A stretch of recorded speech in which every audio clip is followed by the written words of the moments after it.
یمن گورنر ابرهه د ولیدل چې د تمام دنیا مسلمانان راځي او خړه پړه یو کوټه د کعبه شریف او داغه نه غیر چا پیره سکی طواف کوي او د عیسایانو د پاره داسې سزا نشته ری د خپل او عیسائی د په یمن کې ډیر یو غټ محل جوړ کو او اعلانونه وکړو د خړ په کور نسه غواړي راځي د دینه طواف کوي د کعبه په مقابله کې په یمن کې د یو بنگلورو وکړو اعلانونه وکړو راځي د دینه څه کوي طواف کوي چې کله عرب خبر شو کنه نو د عربو په ځل کې خو د کعبه ډیر غټ احترام او جاهلیت کې هم یو سړی لاړو او په دغه کلا کې دنه لوی بول وکړو د ابراهیم په کلا کې دنه څه وکړو لوی بول وکړو یو روایت کې راځي چې عرب لاړو خواته ول ور بلکو هغه ور بیا سیله ور جو پاغي بنگله ورګه جا بنگله مکمل وسیدل شو ابراهیم چې کله دې خبره نه خبر شو ډیر سخت غوسه وروي دا چا وی دا عرب دا کار کړی دی وی د دوی دا کعبه نړو ما پرې د ماینه نړو ما په دغه وخت کې سره لوی طاقت وو د ځان سره پوجان مرګري کړو د ځان سره اتیان مرګري کړو وی راځي دا ورلنه غټ غټ هاتیان ځان سره را روان چې را روان کړو دلته کې د نبی عليه الصلاه والسلام د نیکچو عبد المطلب صاحب د خانه کعبه متولی د خانه کعبه مشر دیو چابیانی به د سره وي د خانه کعبه متولی د مکه کې دا ویلو وی تاسو به مخې نه ورځي بل صاحب ما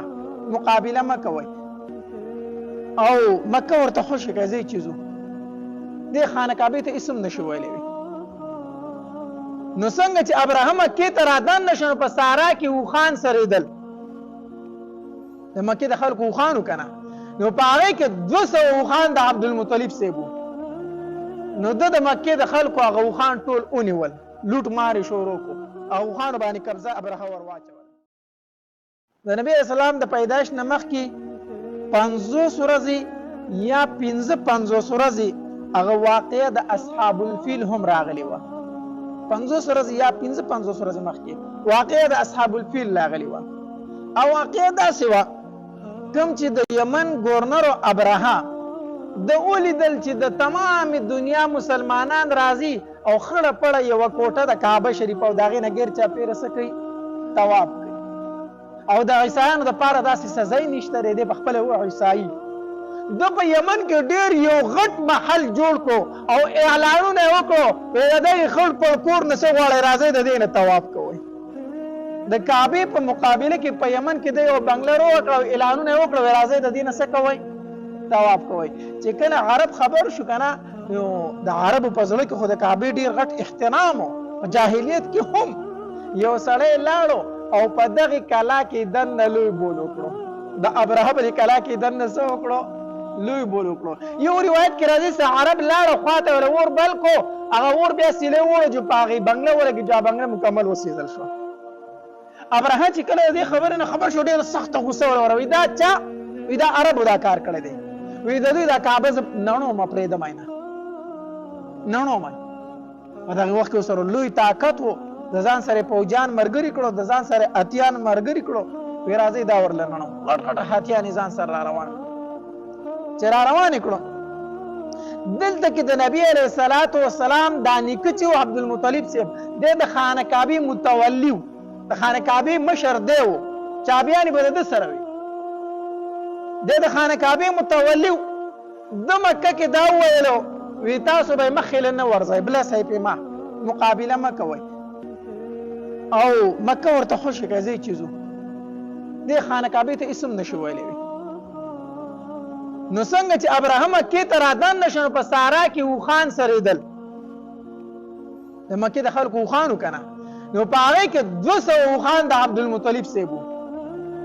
نو د مکه د خلکو هغه وخان ټول اونیول لوټ ماري شروع کو او وخان باندې قبضه ابراهیم ور واچول چې ور واچول او پای کې 200 وخان سو د عبد المطلب سیبو هم هغه کو عبد المطلب سیب را روان شو د خپل وخانو د تماشې د پاره چې راشي دغه تپوستي وکي 200 وخان ونیولې نو ابراهیم چې کله خبر شو چې د خانه کعبه متولی را روان دي کنه نو ډیر زیات استقبال وکړ د عبد المطلب سے وجه دا یو خدا چې عبد المطلب سے بل الله تبارک وتعالى سه عجیب حسن او جمال ورکړ الله ډیر ښایسته پیدا کړ، ډیر ښکلی دی. دویم دا و چې ده کې یو دبدبه غونته وه، په کوم طرف ته به تلل خلک به ترې په روف کړو، د ده یو دبدبه وه. ابرهه چې وکتل چې د قریشو مشر را روان دی، عبدالمطلب د خانه کعبې متولي را روان دی، یو حسین او یو جمیل او یو روبدار سړی دی، نو ډیر غټ استقبال یې ورله وکړو، ډیر لوی استقبال یې وکړو. نو په خپل تخت باندې ځان سره کېننه، او ځکه دا یې نه برداشت کوله چې به تخت سره بل څوک کېني، خو په خپله به تخت کېنناست او راکوز شو، د ده سره په ځمکه کېناست. دا ورته مناسب ښکاره نه شوه چې زه په تخت ناست یم او عبدالمطلب ښکته ناست یم. وایي زه به په تخت نه کېنم، خو د ده سره په څه کېناستو، دې ځان سره تخت ته ونښې، جدا یې نه برداشت کوله، خو د ده سره په ځمکه کېناستو. خبرې کېدلې ابرهه ترې نه تپوس کې مشره سله راغلی. عبدالمطلب صاحب ورته وایي تا زما 200 اوښان ګرفتار کړي، زما دي او زما د کوم اوښان پکې هم دي، څاروي پکې دي، هغه مونږ ته حواله کړه، هغه مونږ ته څه کړه، حواله کړه. دا خبره چې ابرهه واورېده حیرانه شو. زه خو ستا نه ډېر په روف کې وم، ما خو ته چې ته ډېر اوچت سړی یې، ما ته خو ته ډېر ښه سړی ښکارېدې، ډېر اوچت یې مرته، تا خو ډېره کمزورې خبره وکړه ده. زه راغلی ما ستا د پلار نیکو عبادت خانه ورانومه او ته د هغې تپوس نه که دوښانو تپوس کوې، خو ته ډېر کمزورې سړی وختلې. نو عبدالمطلب صاحب ورله یو جواب ورکړو. عبدالمطلب صاحب ورته وي د اوښانو مالک زه یم، نو زه که اوښان غواړم، د اوښانو مالک زه یم، نو زه که اوښان غواړم، او د خانه کعبې چې کوم مالک دی هغه به یې تپوس وکړي. د خانه کعبې مالک شته دی، زه د اوښانو مالک یم، اوښان غواړم، د خانه کعبې مالک دی هغه به درنه تپوس وکړي. هغه ورته وایي زه زما نه د هغه تپوس وکړي، اوښان دې واله ځه، اوښان دې واله، اوښان یې ورته حواله کړو. عبدالمطلب صاحب وایي راځئ غرونو ته ګیر چاپېره وخېږئ، تماشه کوو چې څه کېږي. ابرهه اوښان تیار کړو چې څنګه په خانه کعبې باندې ورتله او حمله کول چې خانه کعبه راتاو کړي. الله تبارک وتعالی د وړو وړو مرغو لښکرې راولېږلې، د وړو وړو مرغو د توتکرکو لښکرې الله راولېږلې، او د هرې مرغۍ سره په پنجه کې یو کاڼی دی، او چې هغه کاڼی راپرې په سر یې ولګي که نه نو خشاک ترې نه خرشنه ترې نه جوړ شي. د ابرهه لښکر الله تبا کو په ابابیل سره، دې قرآن کې سوره فیل واقع هم راغلی، روح صورت دی په دې نوم سره. په هغې وړو وړو کاڼو سره د ابرهه لښکر الله څه کو، تباه کو، خرشنۍ ترې نه جوړ کړو، او ابرهه الله پرېښود. په هغه مرغۍ کاڼی راتاو نه کړو، په هغه باندې وړې وړې دانې راوختې، وړې وړې دانې راوختې، بدن یې پمن شو ټول، یو یو اندام به ترې نه کټ کېدو، یو یو اندام به ترې نه کټ کېدو، څښا کېده به هغه به یې ترې نه کټ کاو، څښا کېده به هغه به یې ترې نه څه کاو، کټ کاو به، حتی تر دې پورې چې دا سینه یې څښا شوه نو دا وچاوده نه، دا زړه ترې بار ته راووت، دا زړه ترې نه راووت بار ته. په دغې حالت باندې هغه مردار شو. الله بیا یو تیز باران کېکړو، هغه ختم کړه، بدبو هر څه ختم شو. بیا چې کله 20مه ورځ شوه نو نبي علیه الصلاة والسلام ته عقیقه کوله، عبدالمطلب صاحب عقیقه یې کوله، نو د قریشو چې څومره خلک دا ټول عبدالمطلب صاحب راوغوښتو، ټول یې راوغوښتو. نو چې ټول یې راوغوښتو نو په 20مه ورځ یې ورته نوم کېښودو محمد. نبی علیہ الصلوۃ والسلام ته دا نوم چا کېښودو؟ عبدالمطلب ورته کېښودو، محمد دا نوم یې ورته کېښودو. نو ټولو خلکو ورته وی ای عبدالمطلبه هغه نوم دې نوسي ته کېښودو چې ستا په آباو او په اجدادو کې دا نوم د چا نشته دی. د عربو دا عادت دی، هغوی د خپلو مشرانو نومونه ږدي، اکثر د بابا او د نوسي یو نومي، دا د هغې عادت دی. وی تا خو نوسي ته هغه نوم کېښود چې ستا په آباو او په اجدادو کې دا نوم چا نه دی ایښی. عبدالمطلب صاحب ورته وویل وی دا نوم مې ورله ځکه کېښودو چې بره په اسمانونو کې او لاندې په ځمکه کې په مغرب او په مشرق کې د ده صفتونه کېږي. د ده څه کېږي؟ محمد د حمد نه دی که نه، صفت ته ویلی شي که نه، چې د ده صفتونه کېږي. او دا خبره د عبدالمطلب ولې وکړله؟ ځکه یو شپه دی ودو که نه، ده د شپې خوب لیدو، نبي اسلام د پیدایش نه مخکې د دا خوب لیدلی. د خوب ولیدو چې زما د شانه یو زنځیر راپورته شي، داسې اسمان ته وخیچي، او بیا دا زنځیر په ونه باندې بدل شي، یو ونه شي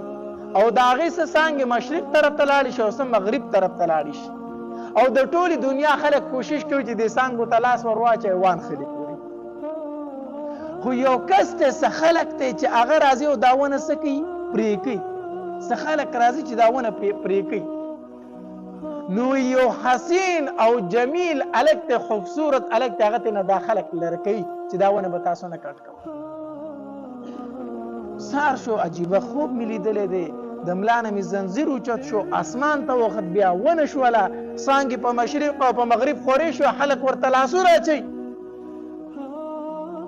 او څه خلک راځي دا ونه کټ کوي او حسین الک ته هغه ته نه خلک لر کوي. څنګه خبر ده؟ تعبیر کوونکو ورته وویل وی ستا په خاندان کې به یو داسې ماشوم پیدا کېږي چې د مغرب او د مشرق خلک په هغه پسې روان وي، په هغه پسې به روان وي. خو څه خلک به د هغه سره حسد کوي، د هغه وجل او قتلول به غواړي، خو الله به د هغه حفاظت کوي. الله به د هغه څه کوي؟ نو ده چې دا خوب په ذهن کې وکنه نو چې نوم نبی علیه السلام ته کېښودنه هغه خوب ورته رایاد شو. نو نوم به محمد وي، نوم به څه وي؟ محمد به وي صلی الله علیه وسلم. ګوره دا ټول الهامي خبرې دي، دا ټول څه دي؟ د الله تبارک وتعالی د اسمان نه د دوی په زړونو کې اچولې. د نبی علیه السلام د پلار نوم څه دی؟ عبدالله. څه دی؟ عبدالله. حدیث مبارک کې راځي الله ته په نومونو کې خوښ نوم چې دی عبدالله او عبدالرحمن دی. الله ته په نومونو کې خوښ نوم څه دی؟ عبدالله او عبدالرحمن. نو د نبی علیه السلام د پلار نوم څه؟ عبدالله. اوس د نبی علیه السلام د نیکه په زړه کې الله دا واچوله چې د پلار نوم عبدالله کېده. هغه نوم ورته کېده چې هغه الله ته په نومونو کې خوښ نوم دی.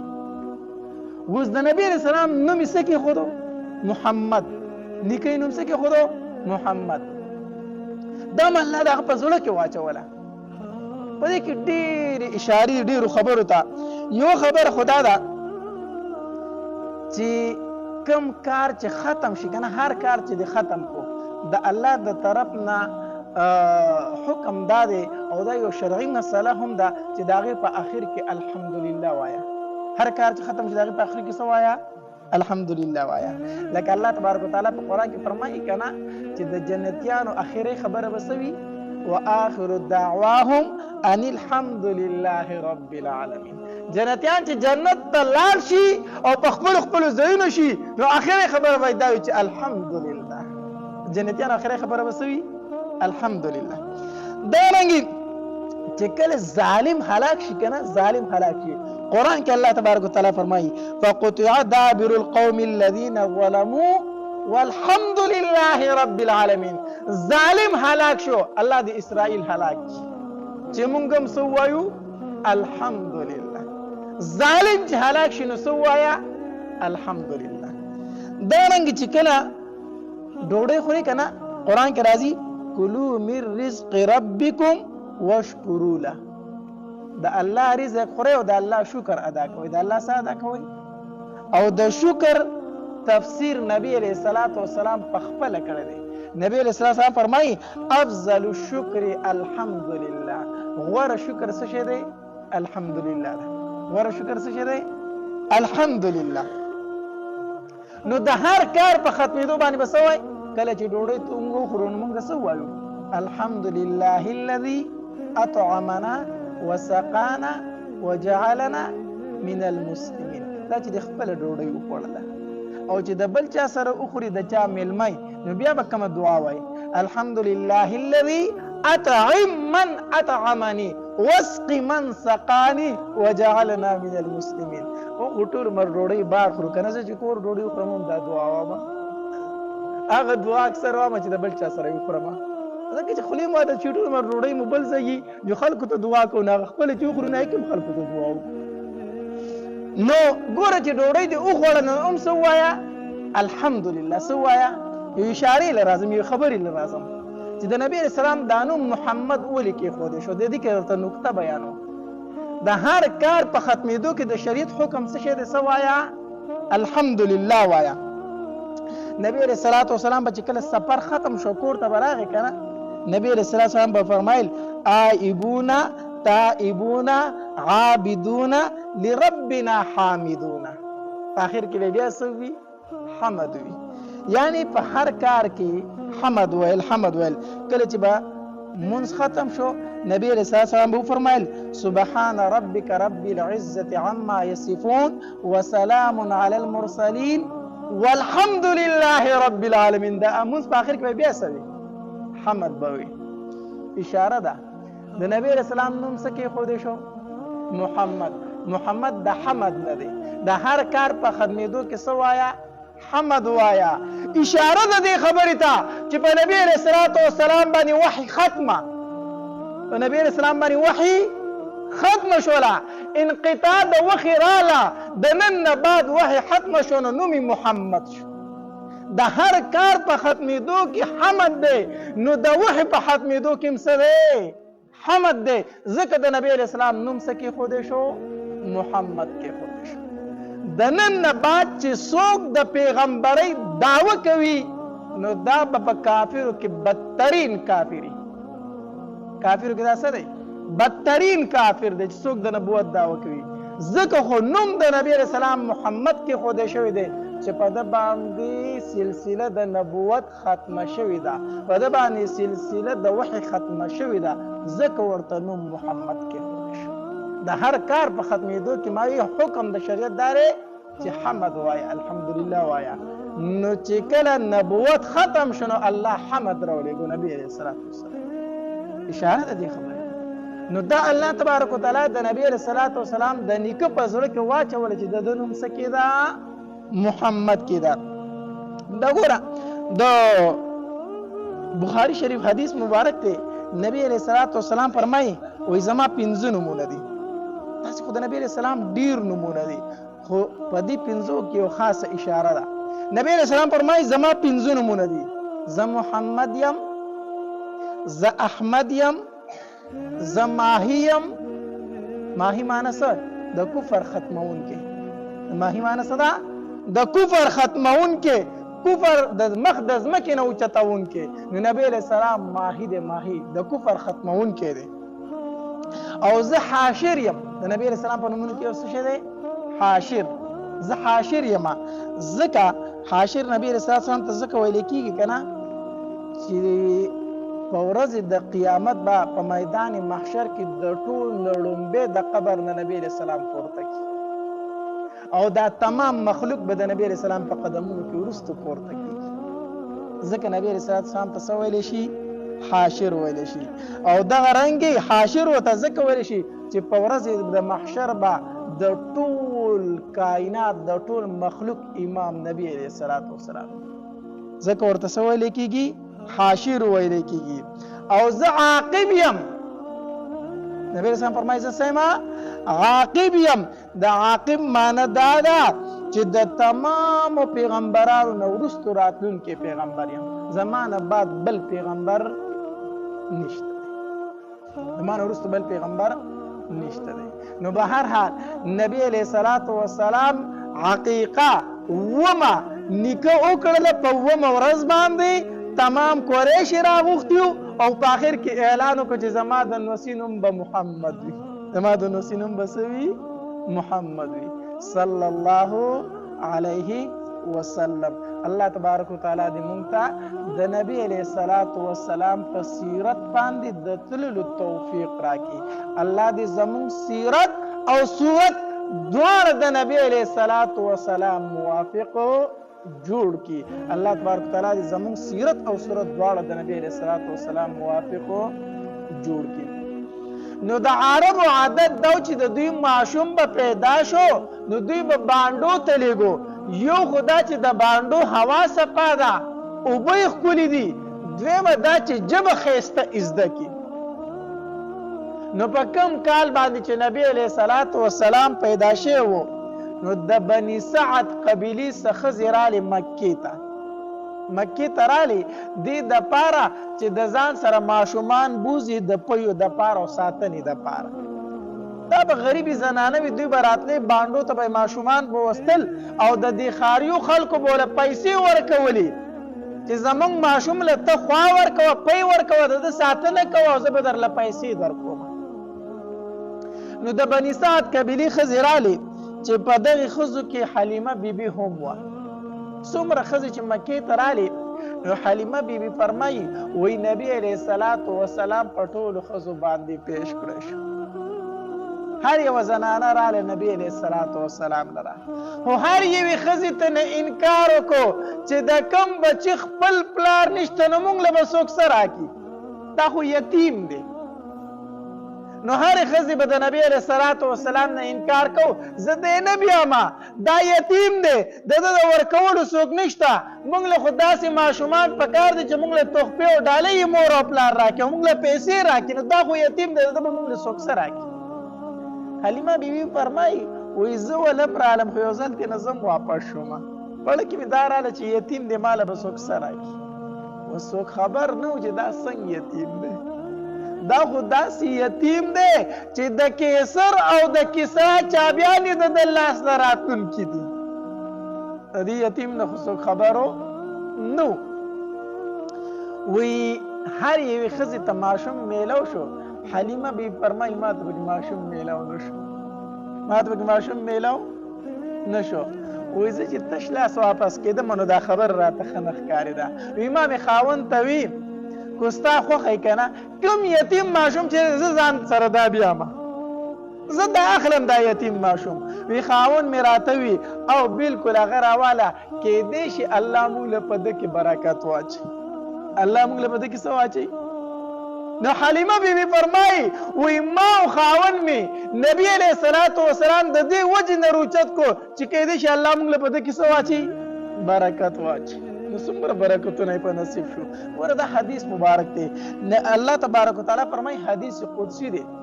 نبی علیہ السلام فرمایي الله تبارک وتعالی فرمایي انا عند ظن عبدي، انا عند ظن عبدي، زه د خپل بنده د ګمان مطابق د هغې سره فیصله کومه. کوم بنده چې په ما سم ګمان وکړو زه سره هغه شانتې کار کومه.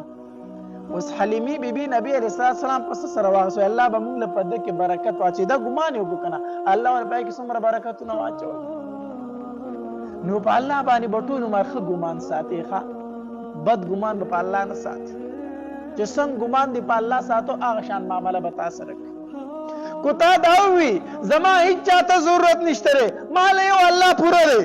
نو بس دغه الله تعالی کافي دی. کو دا ګمان دی، دا عقیده دې جوړه کړه نو دغه یو الله تعالی کافي دی. نو حلیمه بی فرمایي وی په دغه برکت سره موږ نبی علیه الصلاة وسلام واغستو. خو وی کومه شپه چې نبی علیه السلام زما په غېږ کې تېره کړه که نه، کومه شپه چې نبی علیه السلام زما په غېږ کې تېره کړه، وی زما په سینو کې دومره پی نه و ځکه خوراک نه و، خوراک دومره نه و، بل زما خپل ماشوم هم په غېږ کې و که نه. وی چې ما نبی علیه السلام سینې ته واچو زما دواړه سینې د پیو ډکې شوې. د یوې سینې نه نبی علیه الصلاة وسلام موړ شو او د بلې سینې نه زما خپل بچی موړ شو، د ده چې کوم رضایي ورور و هغه ترې نه موړ شو. او ګوره په نبی علیه السلام کې وایي دومره انصاف وکړه چې ما نبی علیه السلام د یوې سینې ته واچو، وایي د دې نه چې موړ شو دې بلې ته مې اچو هغې ته به یې نه خوله کوله. په وړوکوالي کې به نبي علیه السلام کې دومره انصاف و. کمې سینې ته به چې ما واچو ده به خپله سینه وخوړله، خو چې ما به د هغې نه راواغست بلې سینې ته مې به اچو هغې ته به نبي علیه السلام نه خوله کوله چې دا زما د بل ورور حصه ده. حلیمه بیبي فرمایي د بلې سینې ته خوله کړې نه ده. وایي سینو کې مې پی راله، سینې مې ډکې شولې. وایي سهار چې راپاڅېدو اوښې له ورغلم چې پی ته ولوشم، هغه اوښه چې بلکل د هډوکو ډانچه وه د هغې نه به ما په بسم الله سره چې ته دوه درې کترې پی رایستلو. وایي چې کېناستم اوس لوښي مې دي د پیو ډک شي د اوښې نه، ورانځې داسې د پیو ډکه پرته ده د اوښې. وایي خاوند له مې هغه پی راوړو چې زموږ اوښې خو نن سهار دا پی وکړو. هغه راته وایي چې حلیمې په دې ماشوم کې کمال شته دی، ښه بېګا چې موږ دا ماشوم راوستی دی نو ما ته د حالات څه بدل ښکاري، په دې ماشوم کې کمال شته دی. وی ما ورته وي چې قسم په الله هم ټول کمالات د دې ماشوم دي. اوس سهار وي سفر کو روان شو، چې روان شو قافله روانه شوله. اوس خلکو د مالدارو خلکو بچي اغستې، ما پکې د ځان سره یتیم اغستی دی. روان یو وای کومه اوښه باندې چې زه راغلی وم هغه بلکل ټپه ټیپه وه د هغې طرف نه چې ما راوسته په لختو په والو والو موږ مکې ته رارسولې وه وای د دې طرف نه چې زه پې سواره شوم او نبي علیه السلام مې په غېږه کو قسم په الله کو د هېڅ چا اوښې زموږ اوښه لاندې کولی شو په لاره زموږ اوښه یو اوښه نشي لاندې کولی وی ښځو رانه تپوس وکړو حلیمي اوښه دې بدل کړې ده کو هغه زړه اوښه ده وی ما ورته ویل چې اخکه اوښه ده وی چې څنګه اوښه ده خو د دې طرفه به تا په لختو راشړله تلم نه زموږ نه به وروستو پاتې کېدې د دې طرفه زموږ اوښې ستا اوښه نشي لاندې کولی وی ما ورته وی چې کمال د دې ماشوم دی د هغې طرفه سورلي زه وم او د دې طرفه سورلي دا ماشوم دی ځکه دا ماشوم یې سورلي ده ځکه چې په کومه اوښه باندې د دواړو جهانو سردار سور شوی وي چېرته به هغه نورې اوښې لاندې وایي دومره زما په اوښه کې طاقت راغی وایي چې کلي ته راورسېدو که نه نو زمونږ په علاقه کې په بنو سعد په ځمکه کې یوه سخته قادسالي وه زمونږ په ځمکه کې سخته قادسالي وه د ګډو بیزو د خوراک هم څه شی نه میلاوېده وی زما بچو به چې کم طرف ته ګړې بیزې وشړلې که نه چې ماښام به یې راشړلې کور ته به زما څاروي ماړه راتلو د نور خلک څاروي به وږې راتلو وی خلکو خپلو شپنکو ته وویل چې د حلیمې بې بچي چې کم طرف ته څاروي سره وایي تاسو هلته شړئ دوی چېرته یو چراګاه مونتې ده یو ورشوی مونتې ده خپل څاروي ورته شړئ لهذا تاسو خپل څاروي هلته شړئ حلیمه بې فرمایي وی خلکو به زموږ سره یو ځای څاروي سرول خو چې ماښام به راتله بیا به زما څاروي ماړه او د خلکو هغه به وږي د خلکو څاروي به څه وږي به وی هغه اوښه چې د هغې په سینه په غولانځ کې د سره د پیو کتره نه وه هغه رازنده شوله هغه څاروي چې ماښام به موږ سره دا فکر چې ژوندي به پاتې شي او که سهار ته به مړی د هغې غولانځ یې د پیو نه ډکې شولې دا ټول کمالات وې د څه شو دا ټول کمالات د نبی علیه الصلاة والسلام چې کله 2 کاله پوره شو 2 کاله به ماشوم د زنانو سره ځکه پی د 2 کالو پورې ورکېږي نو بیا به یې هغه خپلو میندو ته واپس کول وایي چې 2 کاله ما سره پوره شو حلیمه بیبي وایي وایي ما نبی علیه الصلاة والسلام واغېستو او مکې ته لاړم چې خپلې مور ته حواله کړمه خو ویې لاړمه ما ورته چې حواله کوم درته خو زړه مې تې نه کېږي نو که یو څو ورځو دې ماله نور راکړو نو ډېره به ښه وي هلته په مکه کې یو وبا او مرض راغلی و د ماشومانو د مړه کېدو مرض راغلی و وی امینې بیبي چې هغې ته وکتل وی ما ته وی چې د ځان سره بوزه دلته کې د ماشومانو مرض دی وی ما بیا د ځان سره نبی علیه السلام راوسته وی ډېره زیاته خوشحاله شوم حضرت بلال رضی الله تعالی عنه د پلار نوم رباح او د مور نوم حمنه دی او د حبشي اوسیدونکی دی او مکې مکرمې ته راغلی و د مور هم وینځه وه او دا بلال رضی الله تعالی عنه د رنګ تور و او بدن نری و نری وچ دنګ او بدن تور بعضو روایاتو کې راځي وي دا سر دا ویښته داسې ګونجي ګونجي و او د مکې یو سردار عبدالله ابن جدعان د هغه غلام او د هغه ګډې او بیزې به یې سرولې چې کله نبي علیه الصلاة والسلام باندې وحی نازله شوه او ابوبکر رضی الله تعالی عنه په ایمان راوړ هغه مرګتیا وکړه نو بیا به نبی علیه الصلاة والسلام د مکې نه بار مینا طرف ته یو ځای و هلته یو غار و په هغې کې به نبی علیه السلام او ابوبکر رضی الله تعالی عنه دواړه ناست او نبی علیه الصلاة والسلام به ابوبکر رضی الله تعالی عنه ته دین اسلام هم ښودو او دغه رنګې د شریعت موافق د اسلام موافق چې کومې مشورې وي هغه به دواړو کولې هلته به غار کې د خلکو نه پټ ناستو نو دی بلال رضی الله تعالی عنه دغلته دې غر کې بیزې سرولې ګډې بیزې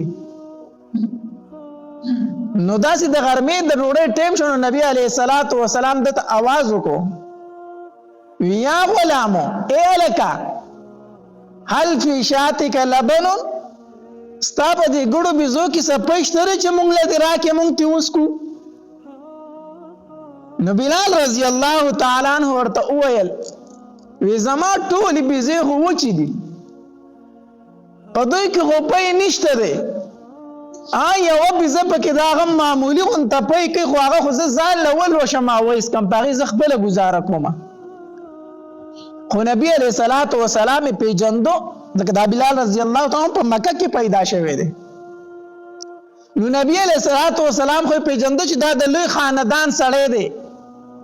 ابوبکر رضی الله تعالی هم پېژنده چې دا قریشي دی نو دې ګړې کې د بیزه کې خو معمولي غونته کې پی دی او هغه زما دپاره دی زه ځان له ولوشم اویسکمه خو نن زه تاسو په خپل ځان باندې غوره کومه نن خیر دی تاسو وسکئ زه دې وږی پاتې شم زه به ګزاره وکړم نبی علیه الصلاة وسلام ورته وفرمایل وی هلکه هغه کومه بیزه ده ته یې دې خوا راوله نو بلال رضی الله تعالی عنه لاړ دغه بیزه چې کومه لنګه بیزه وه هغه یې د سټه ونیوه د نبي علیه السلام خواله یې راوسته نو نبی علیہ الصلوۃ والسلام ابوبکر رضی الله تعالی عنہ ته ویل مرګری راځه بلال رضی الله ته ویل وی ته چې په کم لوخ کې دا بیزل وشه غلوخه خوراکه نو داسې د لرګي یو کاسه وا هغه نبی علیہ الصلوۃ والسلام ته ورکړه نو حدیث مبارک راځي وی نبی علیہ السلام د بیزی په دی غولان داسې لاس وخو چې وخو نو شروع وکړه نو کاسه ته د پيو ډک کړه چې کله کاسه د پي ډک کړه نو نبی علیه الصلاة والسلام ابوبکر رضی الله تعالی عنہ ورکوي دا اوسکا هغه ته د الله پاک پیغمبر اول ته اوسکا نو نبی علیه الصلاة والسلام هغه کاسه د پي په سر راواړه ولا وېسکل پي بیا چې کاسه بيزي ته ونی ولا بیا ته د پي نه ډک کړه نو ابوبکر رضی الله تعالی عنہ وسته اوسکا ابوبکر رضی الله تعالی عنہ پي وسکل نو چې بیا وته کاسه ونیونه بیا ته د پي ډک کړه نو بلال زه ته هله کوسته د پي وسکا نو بیا بلال رضی الله تعالی هغه پي وسکلو نو نبی علیہ الصلوۃ والسلام ورله دعوت ورکو یلکه وې ته یو کار نه کوي وې سو کما وې زه د الله پیغمبر یم په ما باندې ایمان راوړل کنه نبی علیہ السلام ورله دعوت ورکو زه د الله پیغمبر یم ته په ما باندې ایمان راوړل کنه نو بلال رضی الله تعالی عنہ مقصد دې څه دی ویل څه غواړي خبره څه مقصد دی راوړی دی نبی علیہ الصلوۃ والسلام ورته فرمایل ځام چې لا اله الا الله لایق د بندګۍ صرف یو الله دی د لات او د منات نه کیږي یو الله کون کې دی د لایق د بندګۍ صرف دغه یو ذات دی دغه یو خبره می تاسو ته راوړي او محمد رسول الله صلی الله علیه وسلم رسول یم بلال رضی الله تعالی عنہ فرمایل دې خبر کې د رښتینواله زکه شته دی چې دا بيزي دا پي ډیر وکړو دا خو دوره پي نه کړي خو درې کاسې پي وکړو دا سي چل دی نو نبی عليه الصلاه والسلام ورته فرمایل دا د هر پیغمبر معجزه وي د هر یو پیغمبر معجزه وي او دا زمام معجزه و چې الله تبارک وتعالى ته وخودله بلال رضی الله تعالی عنہ وی زه پتا باندې ایمان راوړم زه دا کلمه وام لا اله الا الله محمد رسول الله مسلمان شو نبی علیہ الصلوۃ والسلام ورته فرمایل بلال ایمان خو دې راوړو خو ګورې چاته غږ ونه کې دا خبره پټ ساته ابتدایي وخت یې اسنه چې مشکلات راته جوړ کې بلال رضی الله تعالی فرمایل ټیک د چاته غږ نه کومه ګړي بيزي چې کور ته اوشړ دي اوس عبد الله ابن جدعان چې کوم د سردار او مالک یو هغه چې ګړو بيزو ته وکتل اوس ګړي بيزي داسې سربي دي مړی دي تشي پورته پراته دي اوس هغه لنګ بيزي ته وکتل داغه غولان زدا سي د پيو بیا را پړسېدل دا هغه مالک ورته وی بلال زما په خیال چې زید مونته دی ښا ساری دی بغډیر خولي ماړه کړی دي زید مونته بیا د پاره چم ګړي بيزي شړې دغه طرف ته شړ خو بل چاته خیا مګوره ګړي بيزي دغه طرف ته شړه بلال رضی الله تعالی عنہ فرمایلی ښا روزانه به بلال رضی الله تعالی عنہ دغه طرف ته بيزي را شړل دي او د نبی علیہ الصلوۃ والسلام او د ابوبکر رضی الله تعالی سره په پټ کې ناستو او شریعت په ازدکو دین اسلام به ازدکو د خلکو نه په پټه باندې خو یو ورځ د خانه کعبه نه طواف کو غیر چا پیرا نو چې کله طواف کو بلال رضی الله تعالی کنه نو په خانه کعبه کې به بوتان پراته و د حرم خو د بوتانو ډکو نو بلال رضی الله تعالی داسې غیر چا پیرا وکتل نو په نظر نه راتلو نو داسې توکانې پاغي یو بوت پاندې ورته کړی هغه یو بوتي لاړې ورته کړي وی توپ ته شو په تاسو د لعنت چې ډېر خلک ګمراه کړی دی اوم خو خلک په خپلو لاسو باندې جوړ کړي او بیا درته سجدې کوي او بیا درنه زامن غواړي او مالونه غواړي او مصیبتونه درنه ایمان لري کا سوالونه درنه کوي نو هم خو په خپل لاس باندې تراشي هم درنه بیا حاجتونه غواړي وی توپ ته شو په تا د لعنت شي هغې بوتي لاړې ورته کړي دی چا ولیدو چې چا ولیدو دا خبره ابو جهل ته وکړه وی هغه بلال غلام نه دی د عبدالله ابن جدعان هغه غلام دا خبره ابو جهل ته چا وکړه وی دا بلال غلام نه دی د عبدالله ابن جدعان چې کوم غلام دی هغه نن دا چلو کو په حرم کې په بت باندې لاړې ورته کړي ابو جهل وی ښه ابو جهل چې د خبرې نه خبر شو راغی په عبدالله ابن جدعان پسې رده چې کم مالکو وی تم صحابي شوی نعوذ بالله دی نبی علیہ الصلوۃ والسلام ته بيدینه وی نو چې داغه په څوک ملګری ونوي دا بيدینه شوی دی نو عبدالله ابن جدعان ته ابو جهل وی تم صحابي شوی او تام لات او منات او غزا دې پرې خودل او د محمد د رب بندګي دي شروع کړه نو عبدالله ابن جدعان ورته وی دا تکسه خبرې کوي دا تا ته چا ویلي دي په ما باندې دا شک مه کوه او که اوس وغواړم نو سلو خان به د خپلو بوتانو په نوم باندې قرباني کړمه زه خو د هغوی دومره عزت کوم او ته ماته وایي چې تا لات منات پرېښي خپل بوتان دې پرېښي دي نو ابو جهل ورته وایي چې تا نه دي پرېښي نو ستا دې غلام ولې پرېښي دي وی څنګه زما غلام پرېښي دي وی ستا غلام نن په حرم کې په بوت باندې لاړې ورتوکلي دي نو چې دی صحابي شوی دی د غلام دومره څنګه همت کې دی چې مالک اجازت نه خدا سره ستا لاس ته ځکه که نه هغه صحابي شوی دی وی ښه زما غلام دا چل کړی وی او وی زه ته نه یم خبر اوس به زه خوښ شم روایاتو کې راځي عبدالله ابن جدعان چې رده کوم سردارو په دې ظلمونه شروع کړه خبر په مکه کې خوره شوه چې بلال ایمان راوړی دی په نبی علیه السلام صحابي شوی دی بس ظلمونه پې شروع کړو نو په مکه کې یو سردار ډیر ظالمو د هغه نوم امیه ابن خلف دا امیه راغی او عبدالله ابن جدعان ته ویلو دې ته مال راکه دې ته نشي سمولی دا بلال ته مال راکه دا ته نشي سمولی مال راکه هغه ورته ویله دا مصیبت زما نه لري که ته یې واله نو امیه ابن خلف دا بلال رضی الله تعالی عنه واغست چې وای غستو هغه چې بیا کوم ظلمونه کړ دي تاریخ لیکي تاریخ وی پښګو کې به سملو پښګو کې د مکی پښګو کې او د عربو څومره تیز نور دی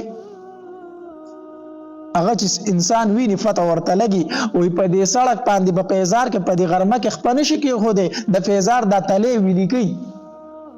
او پیزار ته چې غشګ رادن نشو په غرمه کې کنه د خپې در لپولې کې دومره ګرم شګي اخور وريږي دلته سم مکه ګرمي هډه زیاته ګرمي ده نو بلال رضی الله تعالی به سارا ته وستو په دې سره غرمه کې دا شګي چې د اور په شانتي بسري شي وي د سی بتاودي وي په دې باندې به دا بلال رضی الله تعالی سمله او تودي غټي غټي تیګي به راوغسه په دې سینه به تکي خو دي یو دا چې د عملای دي شګو جوخته ورشي او دویم دا چې د پاسه غاړي د تیګي مسيزي هغه شګو به بلال رضی الله تعالی د بدن نه کمیس لر کړو او لغړ به په سملوله او چې دا غینه به را پاسو واړه به پسې کړلو په مکه په کوڅو کې به دی روانو هغه په خاندل چې به والی او د بلال رضی الله تعالی د خلینه بصیر یو आवाज خاطو احد احد احد یعنی داسې حالت ورلور کو چې د یو لوب غونته سيزي نه جوړ کو بلال رضی الله تعالی چې په کم طرف ته دو واړه پسې کېدل خاندل به ټوکې به پسې کوي بلال رضی الله تعالی فرمای په خپل وې دا صغره نه د صغره دا صغره چې دنو دا د وسپن یو کمیس ته او دی بدن ته داسې داخله کوچې کړي جوړ چې دا تور په اثر نه کوي اسه وسپنی بلال رضی الله تعالی فرمای وې دا صغره به غرمو ته یې خونه چې دا به نور تک سره کړه ګرمه به کړه نو دوی به زما بدن ته راواچوله چې زما بدن ته به راواچول زما بدن به ټول تڼا کې شپولې به پیودري دي بدن به تڼا کې شپولې به پیودري داسې ظلمونه بیا دی بلال رضی الله تعالی سره کول یو ورځ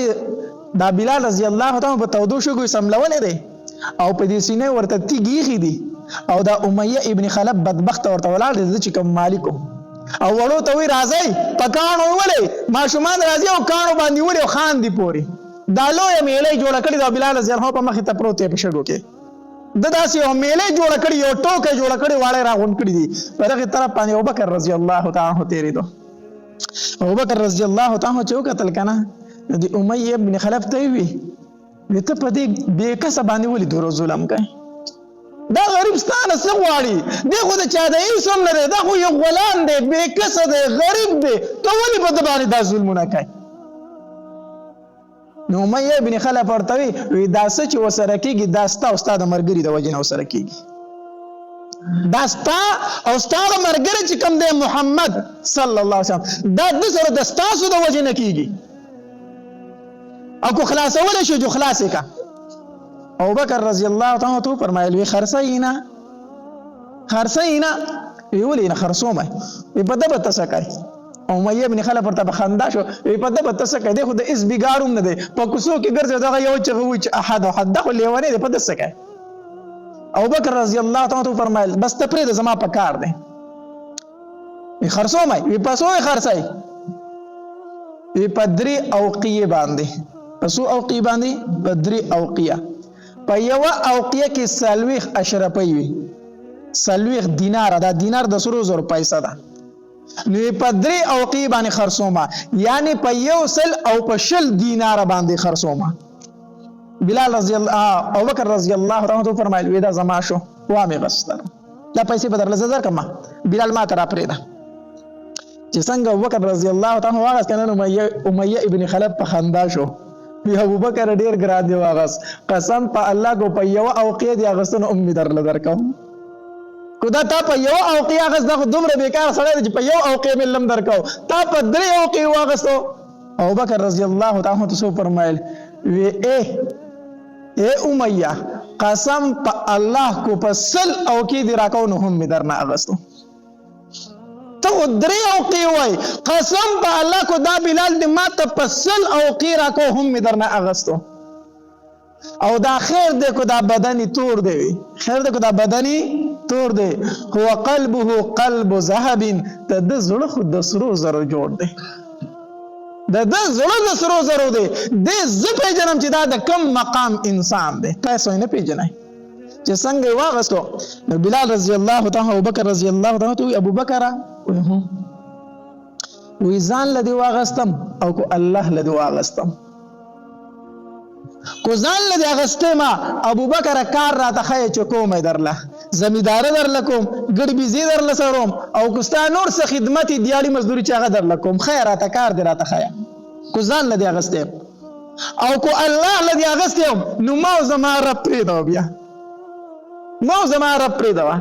ابوبکر رضی الله عنه فرمایل بلال ما ځان نه اغسته ما الله اغسته او دغه الله په نوم باندې آزاد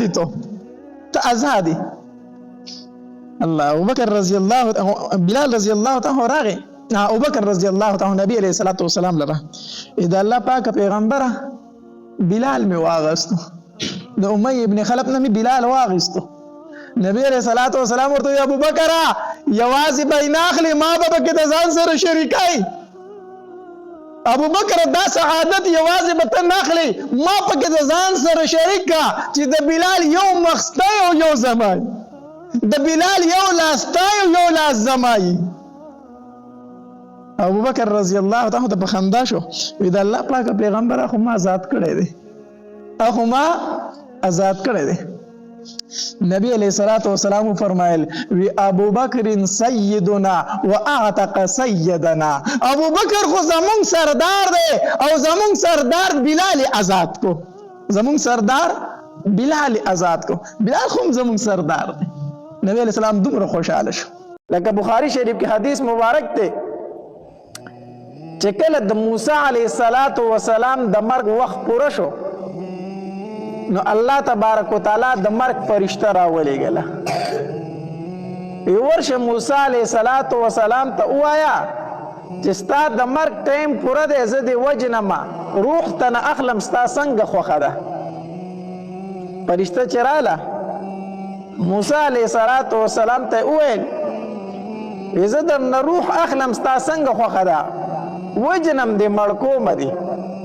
د مرګ د اواز په انسان باندې ډېر بد لګي ښه چاته وایي وجنم دی نو دا اواز پې ډېر بد ولګي ډېر ویریږي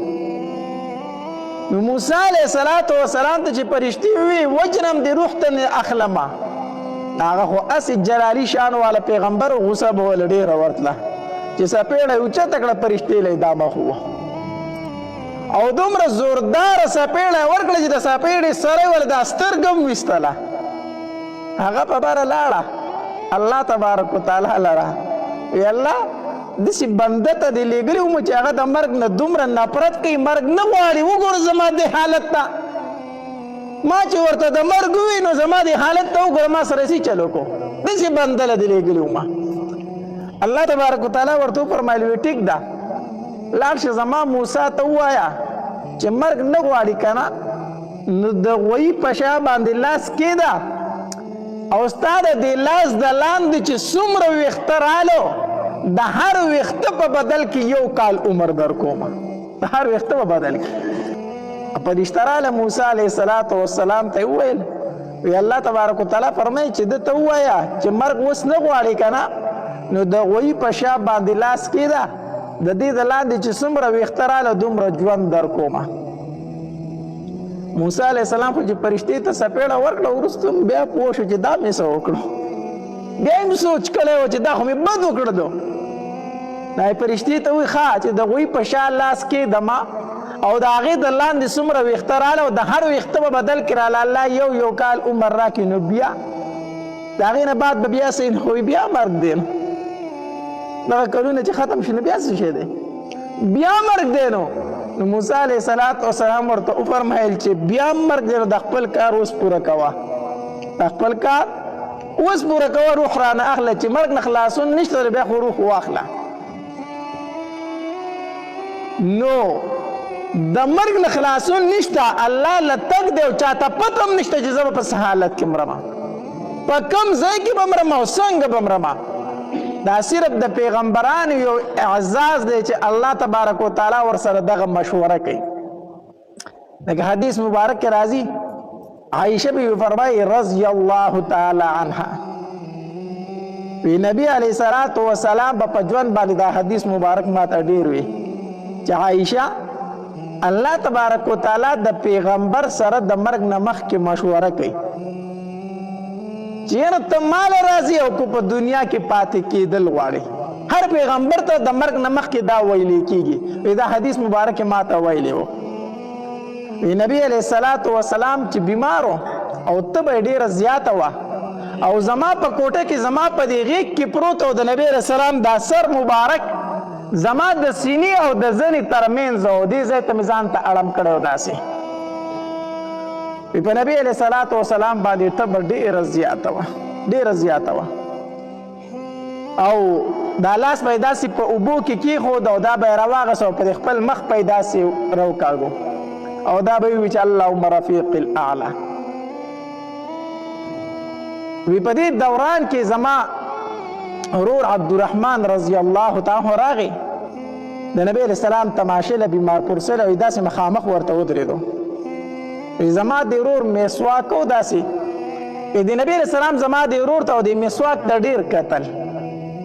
زه پوه شوم چې نبی علیه السلام دا مسواک غواړي ځکه نبی علیه السلام به د مسواک سره ډېره زیاته مینه وه وی داسې مسواک ته یې کتل وي ما ورته وی چې د الله پاک پیغمبره مسواک ته دې زړه کېږي کو نبی علیه السلام راته سر وړه کو چا وی ما مې خپل ورته وی چې دا مسواک لږ راکړه عبدالرحمانه وی د هغې نه مې دا مسواک واغستو چې وامې غسته وی د هغې دا څوکه مې وکته نو دا لږه کلکه وه وی دا څوکه مې ورله په خپله خوله کې پسته کړه او چې داسې نرمه مې کړه نو بیا مې نبي علیه السلام ته مسواک ورکړو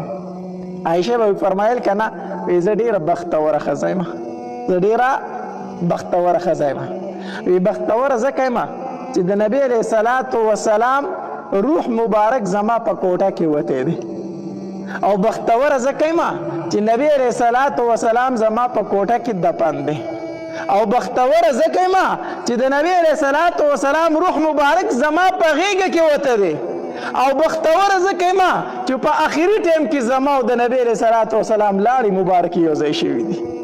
ځکه بختوره یم یا مسواک ورله ما پوس کو په خپله خوله کې نو هغې مسواک پورې زما لاړې انښتې وي چې ما نبي علیه السلام له ورکړو هغه مسواک هغه په خپله خوله کې ووهو زما لاړې او د نبي علیه السلام لاړې ډېرې په اخري وخت کې یو ځای شوي او دا به یې ځکه ویلو چې په هغې وخت کې دا خبره مشهوره وه وی د دوو اخترونو په منځ کې نکاح کول ښه نه وي اوس هم خلک وایي که نه هغې وخت کې هم دا خبره مشهوره وه د دوو اخترونو په منځ کې نکاح ښه نه وي نو عایشه به وفرمایل وي زما نکاح خو د شوال په میاشت کې شوې ده د ورکوټي اختر په میاشت کې د دوو اخترونو په منځ کې شوې ده نو زه سپېره یم او زما په شانتې بختوره ښځه دې ماته څوک بل څوک وښیي که نه نو زما نکاح خو په اخترونو په منځ کې شوې ده الله نو ما هغه مسواک راواغېسته د خپل ورور نه او نبي علیه صلات وسلام له مې ورکو نبي علیه صلات وسلام هغه مسواک ډېر زیات په مینه باندې وکړو په مینه باندې وکړو نبي علیه صلات وسلام زما غېږې ته داسې د سینې ته ډډه والې ده او په دې ټایم کې ورسره جبري علیه صلات وسلام موجود و خواته ورسره ناست و جبري علیه السلام او په دې دوران کې د مرګ فرشته راله د مرګ فرشته دا ملک الموت چې دی د هر چا نه روحونه نه اخلي اسرائیل علیه السلام دی د ټولو فرشتو مشر دی بیا د ده د نګرانۍ د لاندې ډېرې فرشتې دي ډېرې فرشتې دي او دله الله تبارک وتعالی په خپله دومره طاقت ورکړی دی یو ځل دته نبي علیه صلات وسلام د ملک الموت ته وویل وی ته د دومره خلکو نه په یو ځای روحونه څنګه اخلي دنیا کې خو ډېر خلک په یو ځای مري که نه نو د دومره خلکو نه په یو ځای باندې روحونه څنګه اخلي ده ورته وایي د الله پاکه پیغمبره ما له الله دومره طاقت راکړی دی که نه کو زه په وم اسمان کې ما او د ښکتې ځمکې ته صرف دا خپلې دوه ګوتې ښکتې کړم د تمامو جاندارو نه پرې روح اخیستی شم یوازې انسانان نه دا څومره روح واله څیزونه چې د دوی ټولو نه په دې دوو ګوتو باندې په یو ځای روح اوچتولی شم الله راله دومره طاقت راکړی دومره طاقت نبي علیه صلات وسلام ورته وفرمایلي ملک الموت هسې تا ته د مخکې نه پته وي چې د کوم انسان نه روح اخیستلی کېږي مخکې نه تا ته الله ویلي نه مخکې نه زه خبر نه یم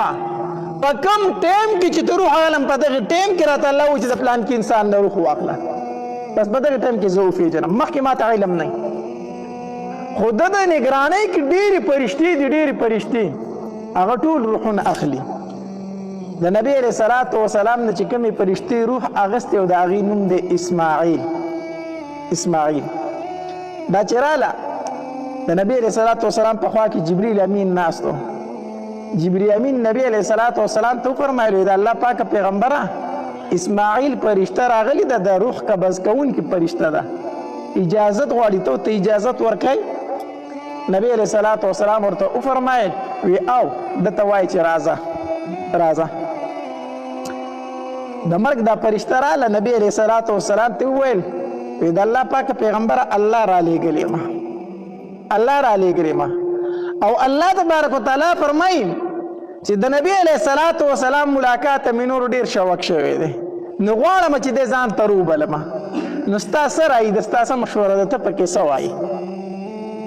نبی علیه السلام خو په هر کار کې د جبریل امین سره مشوره کوله که نه نو نبی علیه السلام داسې جبریل امین ته وکتل په خوله یې څه ونه وی خو ویې کتل ورته چې جبریل امینه ستا څه مشوره ده ما ته څه خبره وکړه که نه جبریل امین ته وفرمایلو د الله پاکه پیغمبره الله اختیار درکړی دی زه به کې څه نه وم الله اختیار درکړی دی خو یوه خبره ده چې الله دې ګورې د ملاقات شوق لري نبی علیه صلات وسلام وفرمایل د مرګ فرشتې ته وی چې الله زما د ملاقات شوق لري نو ته خپل کار جاری که خپل کار وکړه زما نه روح واخله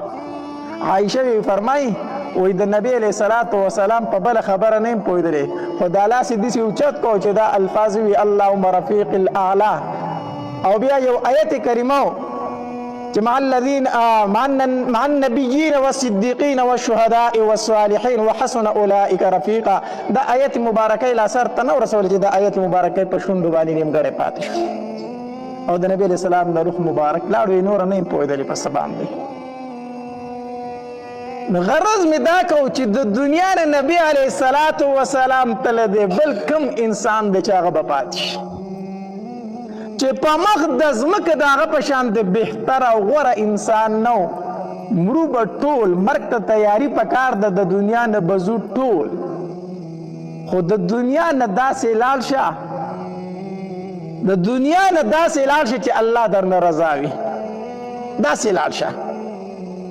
لکه حدیث مبارک کې راځي نبی علیہ الصلوۃ والسلام فرمایي کله چې یو انسان وفات شي وفات او الله تبارک وتعالی د حدیث مبارک کې راځي نبی علیہ الصلوۃ والسلام فرمایي کله چې یو انسان وفات شي او پرشتي د روح واخلي بر اسمانونو ته ووسي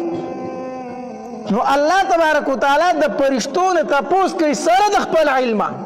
بیا تنم تپوس کوي الله تبارک وتعالی د کوم بنده نه چې تاسو روح واغستو ښکته ځمکو کې د متعلق خلقو څه ویله ښکته ځمکه کې خلقو د متعلق څه خبرې کولې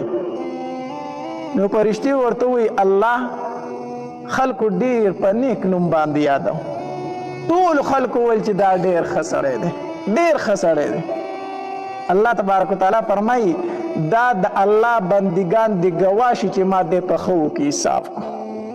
ما دې ته مغفرت نصیب کو او چې کله پرشتي وایي الله خلک د ښکته په ځمکه کې ډیر تنګ و هر سړی به ویل چې ښه ده چې د ده نه خلاص شو ډیر بد سړی و ډیر ناکاره سړی و الله تبارک وتعالی پرشتو ته فرمایي ای پرشتو دا خلک دی ګواه شي چې ما دې په ناکارو کې ولیکو د دې وجې نه حدیث مبارک کې راځي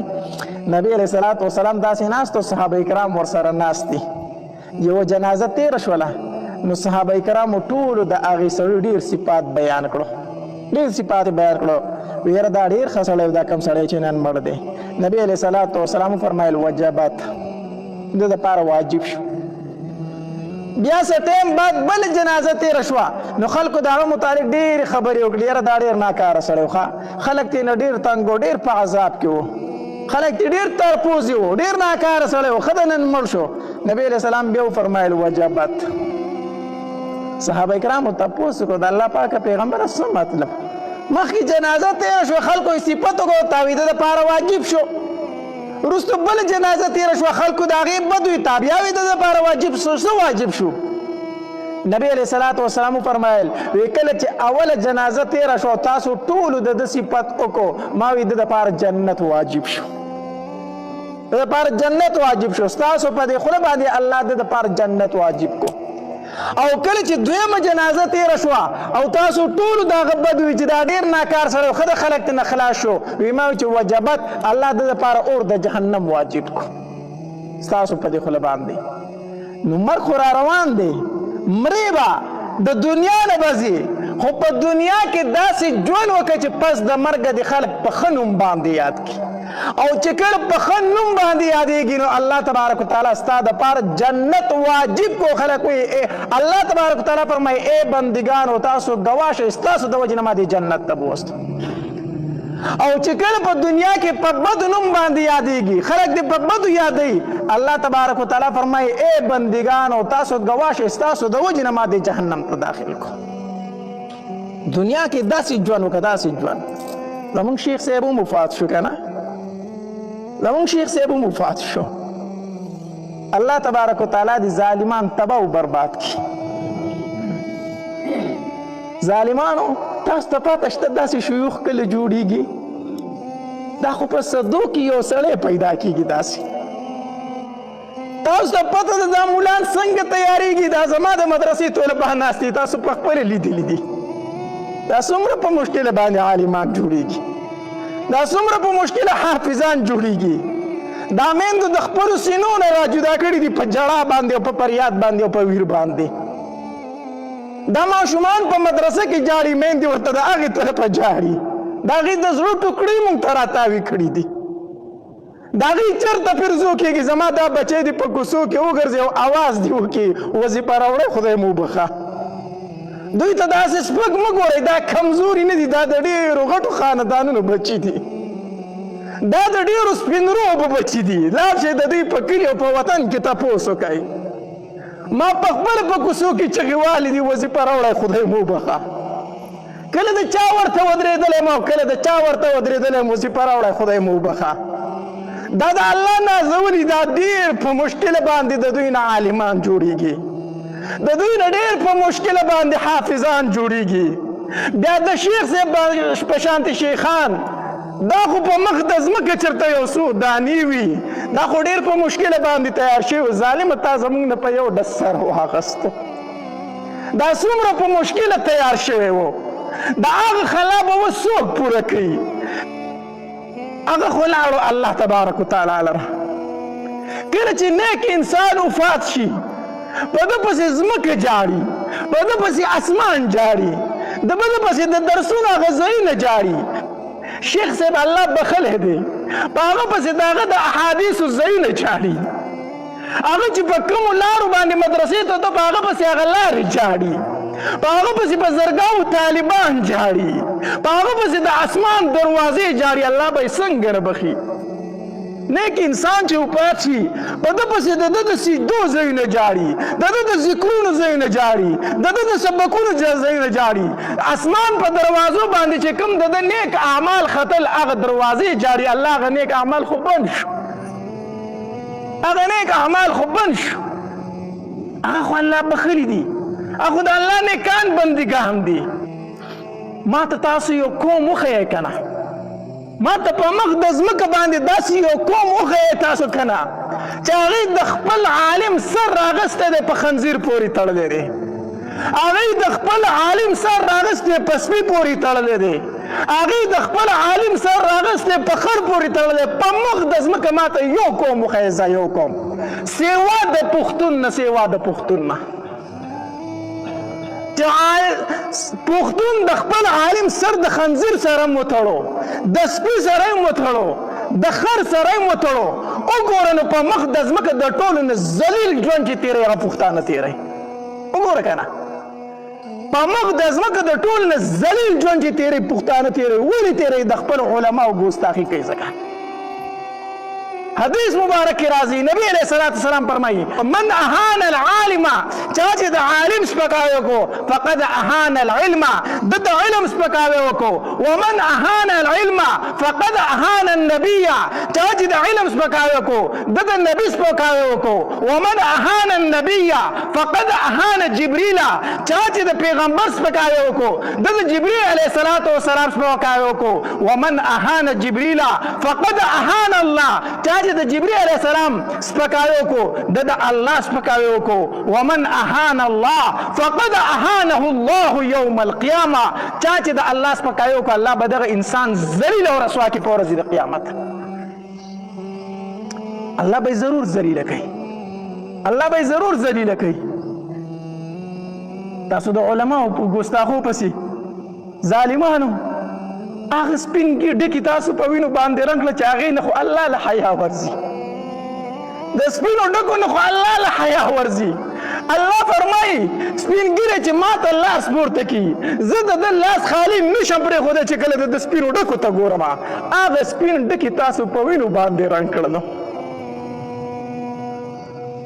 هغه سپین ډکي تاسو په وینو باندې رنګ کړلو. او یا کاله زمونږ بچو ته قرآن وښودو او یا کاله زمونږ بچو ته حدیث وښودل، مونږ ورته بدله دا ورکړه چې یو میاشت خو ورته کنځل وکړو او چې په هغې خو سینې یخې نه شي نو اخر کې خو ترې ګوله یې ویستله. نن د علماو سره دا سلوک شروع دی ښه، نن د علماو سره دا سلوک شروع دی. قسم په الله ډېرې پاکې سترګې وجړلې ولې شوې، ډېر د معصوم سترګو نه اوښکې وبهېدې، ډېر کمزوري طالبان وجړل، هغې معصومان وجړل چې بالغ شوي نه دي. تر ننه پورې ما لا په خپله مدرسه کې سم کلاس نه دی اخیستی، خو زه کلاس اخلم زما طلبه او زما طرف ته فکر نشته دی. د مدرسې طلبه خو جوړول، عالمان خو جوړول، بزرګان خو جوړول، شیوخ خو جوړول.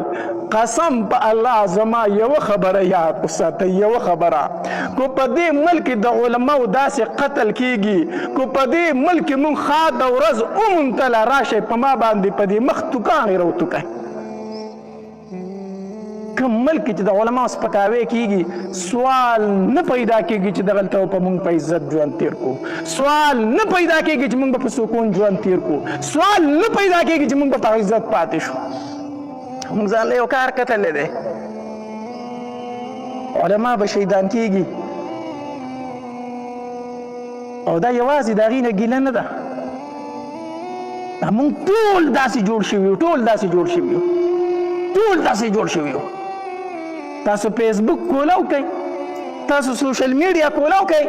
تاسو د خپلو ځوانانو دا خبرې وینئ نکاح به ورله دې ملا تړلي د پلار نکاح ورله دې ملا تړلي د نیکه نکاح ورله دې ملا تړلي سبا چې خپې وغځئ مردار شي دا ملا پې ودرېږي جنازه یې ورله کوي بیا هم په ده پسې خبرې کوي زه هغه یو غیرتي وینم چې هغه هر تن چې د عالم نه پرت په ذهن کې لري زه ورته هم ښه صفا ووایه دا وصیتنامه پرېږده وایه چې زه مړ شم زما په جنازه به ملا نه ودرېږي ما له به جنازه یو ګیره خریلی کوي پکار ده چې دا وصیت وکړي که نه دا کوم دغلا پند دی دا کوم د منافقت پند دی دا کوم منافقت دی چې نکاح له به ملا راولم جنازې له به ملا راولم ختمونه به په ملا باندې کوم او بد ارادې به پسې هم وامه بد ارادې پسې مه وایه صفا وصیتنامه ولیکه صفا ولیکه وایه که زه مردار شم خپې مې وغځولې په ما په جنازه به ملا نه ودرېږي صفا دا لیکل وکړه شته به دې کلي کې هم شته ما ته پکې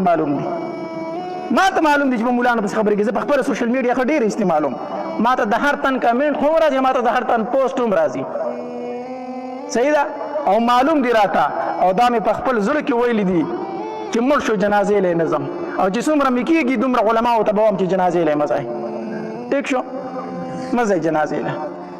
اصل دغلا پند دی منافقت خو اختیار کړی دی به هر حال د علماو سره مینه وساتئ د علماو سره محبت وساتئ د علماو سره عقیدت وساتئ داسې ښایسته بیانات اورېدلو لپاره زموږ د یوټیوب چینل واجد اسلامیک سټوډیو سبسکرایب کړئ په دې به تاسو ته انشاءالله العزیز ښایسته واقعګانې او بیانات میلاویږي او د غنټې د نشان سره کلک کړئ تاسو ته آینده نوې ویډیوګانې مخې ته راځي او د خپلو ملګرو سره لازم د ثواب په نیت باندې شریک کړئ. والسلام ډېره مننه.